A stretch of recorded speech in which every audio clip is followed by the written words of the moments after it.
Thanks for joining us from the Ohio AgNet Voice You Know with the News You Trust studio, sponsored by BASF, where you can count on the trusted performance of Allevo seed treatment to protect your soybean crop. As U.S.-China trade discussions advance this week, soybean farmers are watching closely for signs of renewed market access and stability.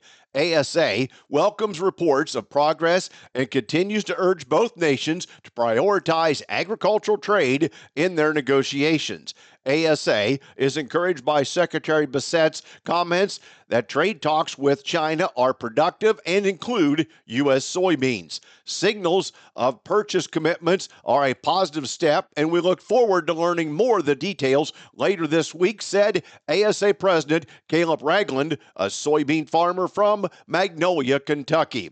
We appreciate the White House and trade negotiators keeping U.S. soybeans at the center of discussions and are hopeful Thursday's meeting between President Trump and President Xi will result in a trade deal that delivers results for our farmers. Today's weather brought to you by Seed Consultants. Simply better performance online at seedconsultants.com. Here's the forecast. Plenty of sunshine for your Monday. I'm Chief Meteorologist Ryan Martin with a look at that Ohio Ag Weather Update. High pressure continues to be analyzed in over the thumb of Michigan and southwest Ontario. That's going to keep us sunny and dry today. Temperatures quite pleasant overall. We are above normal. Now, it's not what we were used to about a week to 10 days ago, but it still is a round of above normal temperatures. I think the warm air continues to hold through the day tomorrow, but we're watching a significant low pressure area dive down through the western Corn Belt, dig into the boot heel of Missouri, and then just sit and rotate over the lower Ohio Valley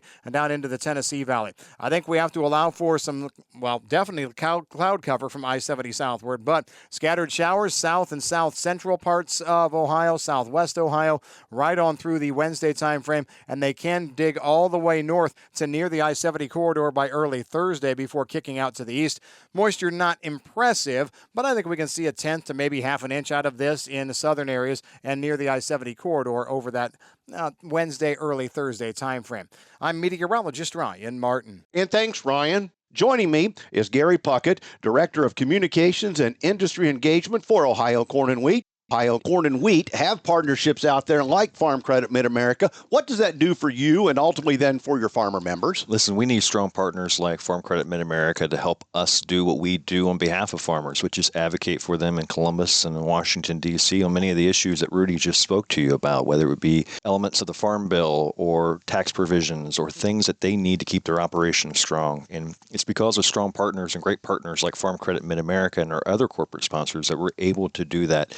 And we just want to say thank you to them. It's because of that they're standing beside us that we're able to stand up for farmers, and we share that same vision that we can be working on behalf of grain farmers, making farming strong and profitable, and really letting the farmers know we have their back, and so does partners like Farm Credit Mid-America. Yeah, big picture, it's nice all that's going on, but do you ever call on any of their staff for technical advice that maybe your farmers have asked at a board meeting and said, hey, what are you hearing about? Are they a resource for information as well? Absolutely, they're a resource for information. They are the ear to the ground. They know what's going on. We depend upon their expertise to help us inform and make even policy decisions and advocating decisions that we need to go and talk to our legislators in Washington, D.C. about to get better insight so we can go in there informed and let them know, here's what we're seeing in the real world outside of the Washington, D.C. Beltway.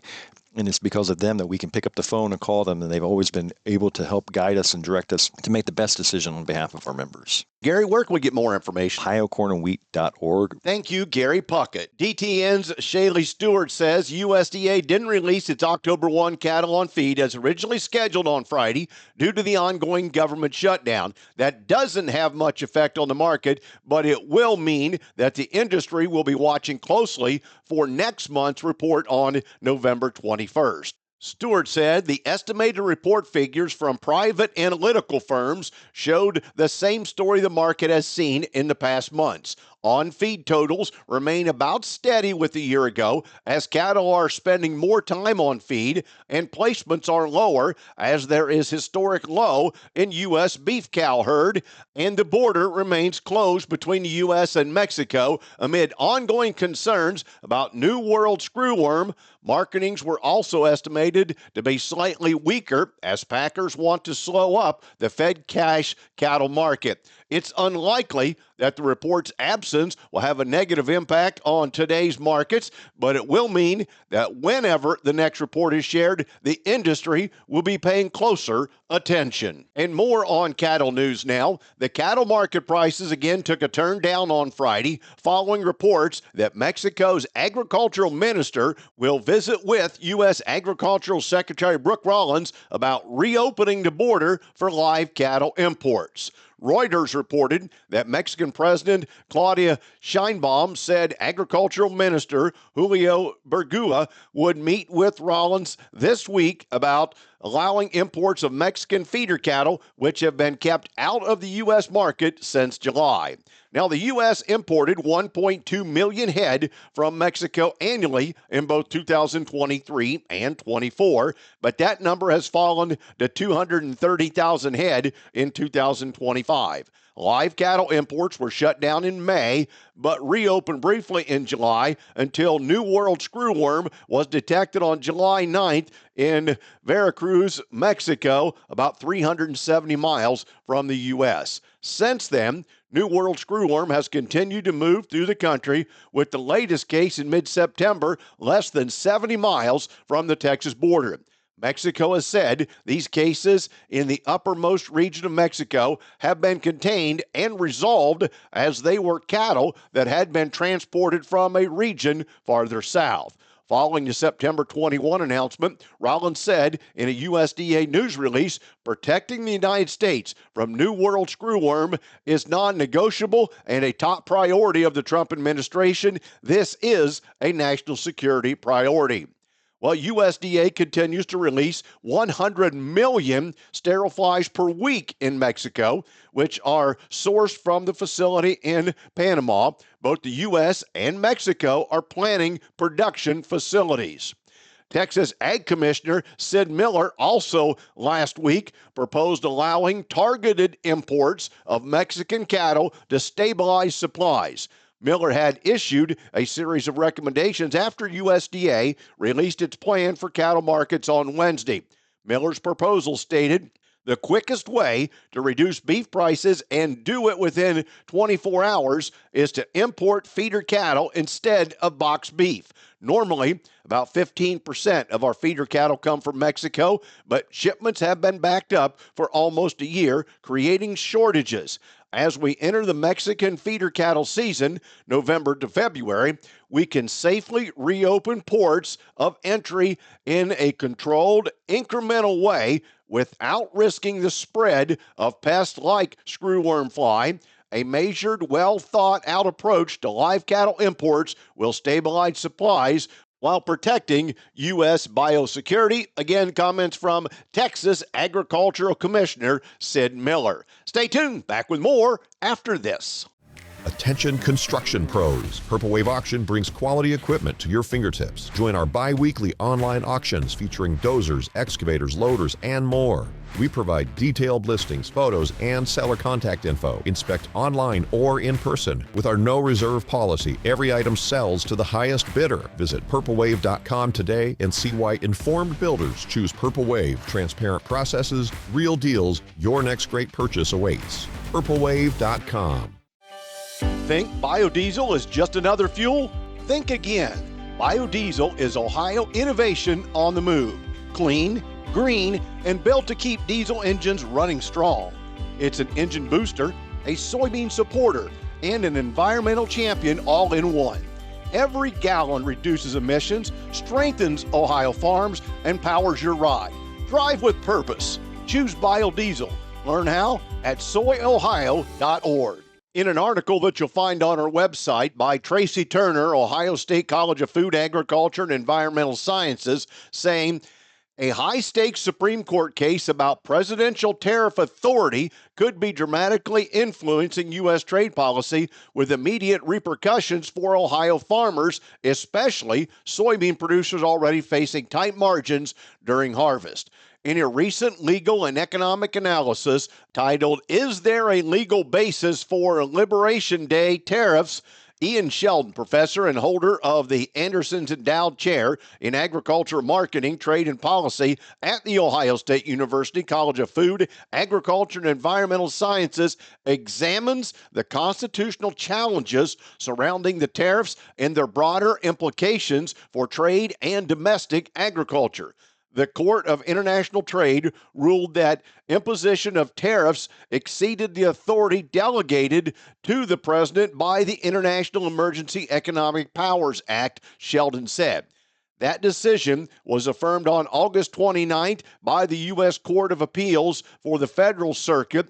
The court emphasized that IEEPA has traditionally been used for financial sanctions, not for setting tariffs. The outcome of this case could have wide-ranging effects on U.S. trade policy, especially for Ohio's soybean industry, which ranks 6th nationally with nearly 5 million acres harvested and over 250 million bushels produced annually. Soybeans also constitute a major export crop, and disruptions, particularly with key buyers like China, pose serious financial risks. If the court finds the tariffs unlawful, questions will arise about whether tariffs from revenues will need to be returned and what trade tools the administration might turn to next, Sheldon said. Today's market analysis is brought to you by the Louis Dreyfus Company, excited to be building the newest state-of-the-art soybean crush facility in Upper Sandusky, Ohio. For more marketing information on your beans to LDC, call 574-566-2113. Here's Ryan Martin. Buckle up, it's a wild ride. Grain markets last Friday finished mostly red. Corn was down 1 to 4, beans down 1 to 3, wheat up in Kansas City, fractionally mixed in Chicago, down in Minneapolis. But we called it a consolidation day. You know, we were strengthening through most of the week without really good information, but hopium, I guess you will, with regard to China. And then boom. Sunday late, we get breaking news, a framework, and I'm using bunny ears because you can't see me, I got to tell you, framework deal with the Chinese is on trade and ready for Trump and Xi to meet on Thursday. We picked up varying degrees of details from different contacts in going into this report. As much as we like to say this should be, if it's true, friendly, we think it's probably short-term positive because it probably does not equate to a deal being signed this week.